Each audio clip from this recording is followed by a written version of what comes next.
Hi, I'm Mr. Edkins from Conyers School and Sixth Form College, and this is a quick guide to verb tenses, given that it can be a real minefield to navigate when we're looking to use complex and ambitious subject terminology, particularly in A-level English language. So it's always a good start to think about what is a verb. Well, verbs are just words that give information on actions, states, and occurrences. And I think the best starting point at times is going back to that primary school self and thinking that a verb is a doing word. Is the word carrying out an action, or is something happening on account of this word? That's always a great place to start. And in terms of verb tenses, we do have the simple forms of tense here: the past, the present, and the future. And some verbs might change the individual word dependent on whether they are in the past or the present. For example, I ran or I am running are forms of that root verb to run. When it comes to the future tense, usually that verb isn't the only thing that changes, but actually it's supported by other verbs and other words that indicate the future modality of that action. So there you can see the modal verb will supporting the root verb run. It's also a good point to note that some verbs are irregular, such as the one I'm using here, and when we use run in a past tense participle, it turns to I ran. However, some verbs, such as to bake, follow a regular format of adding the suffix ed, and that would indicate a past participle sense there. I baked.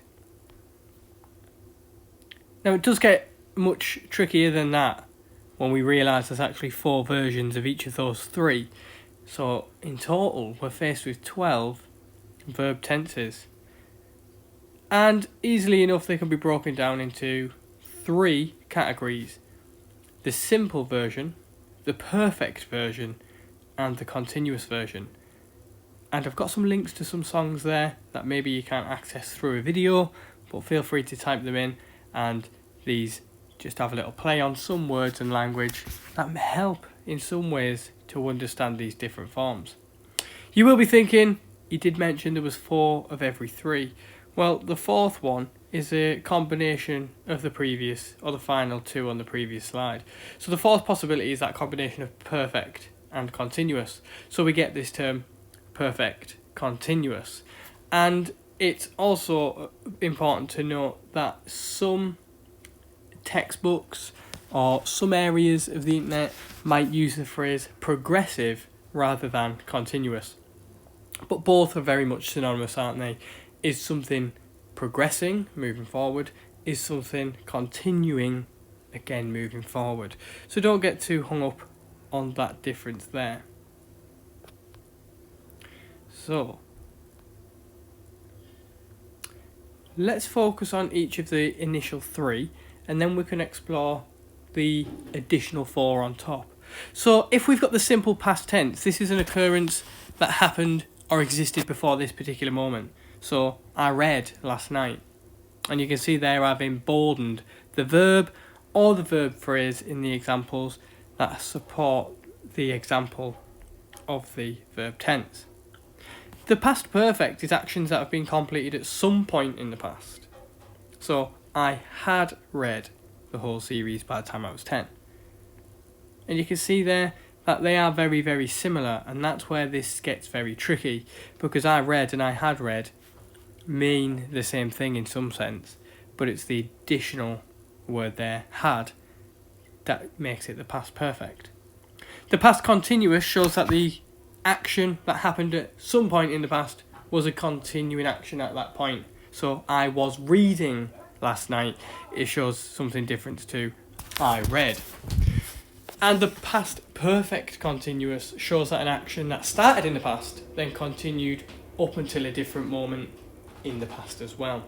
So I had been reading, and you can see there that it is almost a combination, the emboldened section there, of the past perfect and past continuous examples.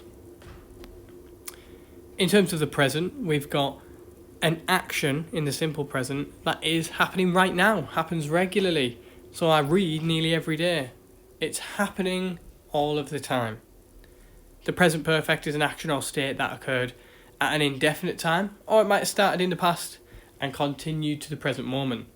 I have read so many books that I cannot keep count.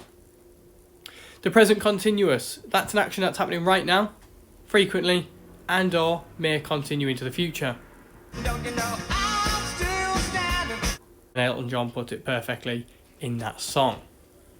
The present perfect continuous then describes an action or a situation that started in the past, usually most recent, and continues in the present. And the actions are normally temporary situations. So Elton John might have said, I have been standing since the day I first stood, but he didn't. And when we get to the future, we've got the simple future, which is used to describe things that are yet to happen. So I will read as much as I can this year. The future perfect is used to discuss things that will happen by a set point in the future.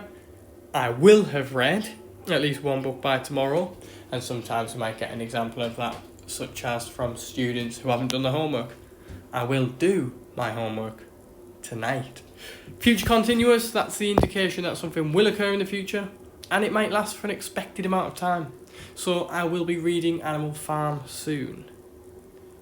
And future perfect continuous describes actions that will continue up until a point in the future.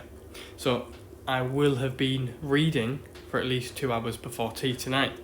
And when I say tea, I do not mean drinking a cuppa, I mean having that evening meal. Now, I do have this fantastic grid which I've stolen from a website. I've linked that at the bottom there. And I think this is really good because it puts all of these different verb tenses into the same place. On the left hand side, we've got the simple continuous, perfect and perfect continuous. Not forgetting that that continuous word might be replaced by progressive from some people. Across the top, we've got the 3 initial tenses, the past, the present, the future. And we've got different examples there to support your understanding, different from the ones that I've expressed already. In terms of the little mathematical diagrams that you might be confused about, there's a legend at the bottom there. So S stands for subject, O for object, and V for verb. And I think as an A-level English language student, you should have some information or knowledge now about SVO structures, so subject, verb and object, and how that might be manipulated to create the active or the passive voice. You'll notice a number next to some of the verbs or the V's. V1 equals a present, V2 equals past, and V3 equals a past participle version. So in the simple past, we've got I ate pizza yesterday. In the simple present, I eat pizza every day. And in the future, I will eat pizza tomorrow. So do make use of those little diagrams at the bottom there, should you need to.